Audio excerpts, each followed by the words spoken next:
some gain into the future. So that normal pattern happens, but there isn't some special God-given thing that if you advertise more than your competitors during a recession, then you inherit the future. We don't know. It's probably a small effect. There's more to it than that. How much should you spend? Well, you should spend in line with the size of your brand.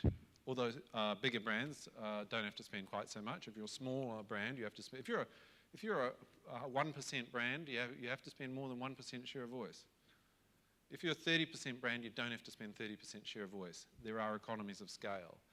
But within that, it's largely about protecting your share of voice. And there is also some new research, which was actually published in that Journal of Advertising Research, that suggests, based on some known laws that we have, that if you know your advertising elasticity, then your advertising budget is that times your gross profit, which is a really interesting thing to know because it's so damn simple. But this is the amount needed to maintain a brand. But more to the point, what if my budget's slashed? And this happens, right? This does happen in downturns. You just get your budget cut. And there are a million reasons why it should not be and that it's all stupid, etc., but it's happened. And there's nothing you can do about it. So, what can you do? Well, the good news is there is tons of potential for having the same amount of impact on half the budget. In fact, and it's not that popular, I know, with marketing people, but I think an awful lot of people could half their budget and achieve just the same amount. Because, don't tell anyone outside of this room, but lots of the stuff we do in marketing is terrible. We waste a lot of money. I mean, overall, we get it sort of right or as right as our competitors, right? You know, overall we're competitive, but along the way we burn cash like crazy. Most of our ads suck. They don't work. Right? This is one of the big findings from single source analysis, right? Analysing people who've been exposed to ads and then their subsequent buying behaviour. One of the big findings is advertising works, right? Great, it has real sales effects, and that's why we advertise. The other big finding is there's huge variation. Some ads work really well, and some don't work at all. We did some research recently on ad productivity, and we looked at two simple metrics, which were this was TV advertising. We knew what ads had played. We verified with people what programs they watched, so we knew what ads they were exposed to, that had an opportunity to see. In other words, what you pay for, right? They'd had an OTS.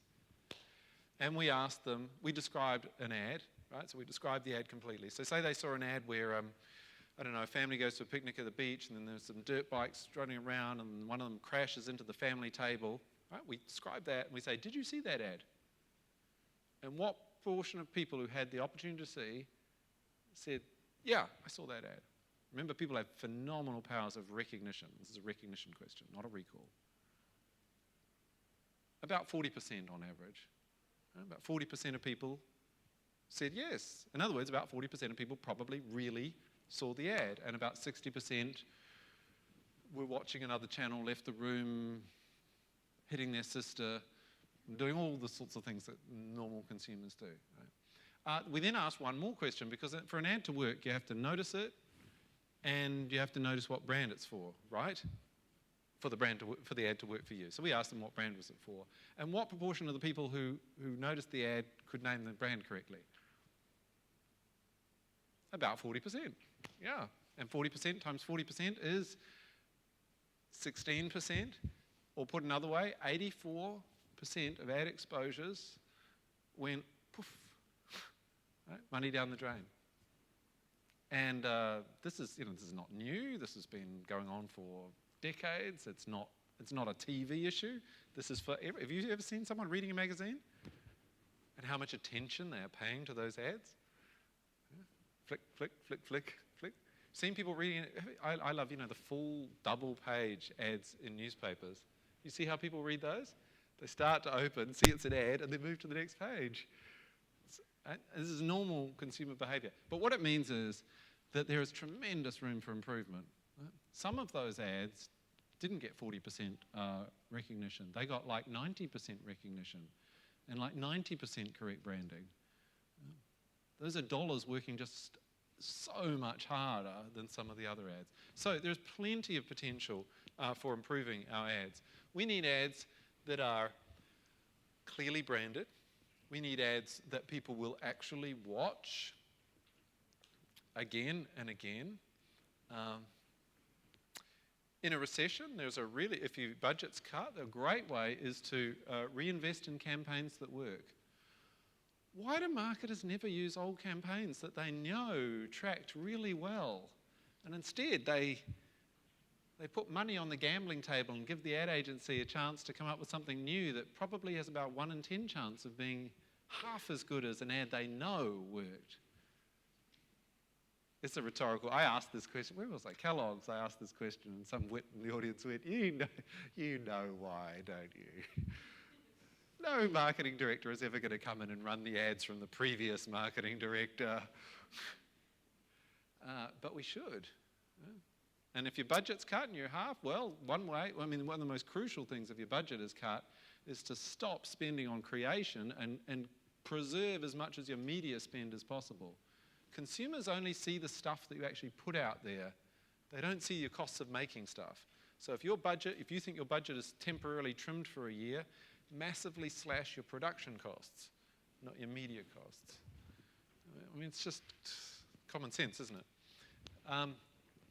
And work with simple memory structures that make the brand easy to recognize and buy. This is how advertising works. And buy your media well. And one of the great things about a recession is the big change that occurs in media costs. I mean, it's just a golden opportunity to buy media at prices that you just don't normally see. It's just fantastic. But you still got to do it right. As I say about TV is a wonderful media, but it's still much harder. It's much easier today to stuff it up than it was in the past.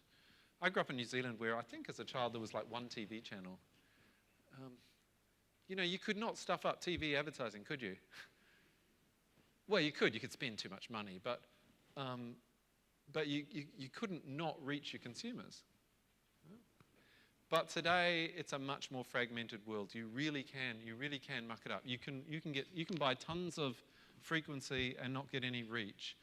There are lots of cheap media deals that deliver massive amounts of frequency in short time periods, and then you're vacant, gone for the other time periods. There are lots of media deals that deliver saturation of a small part of the market and just don't reach other parts. And this is a problem because all the research on advertising sales effects supports this shaped curve, where the big difference in exposure is going from 0 to 1. Hitting people once. Right? That's where I get the biggest bang for my money. And then I want to do that at another time point, and another time point, another time point. But I don't, in a short period of time, ever want to hit people with 3, 4, 5, 6, 7. Because I do get a little bit more of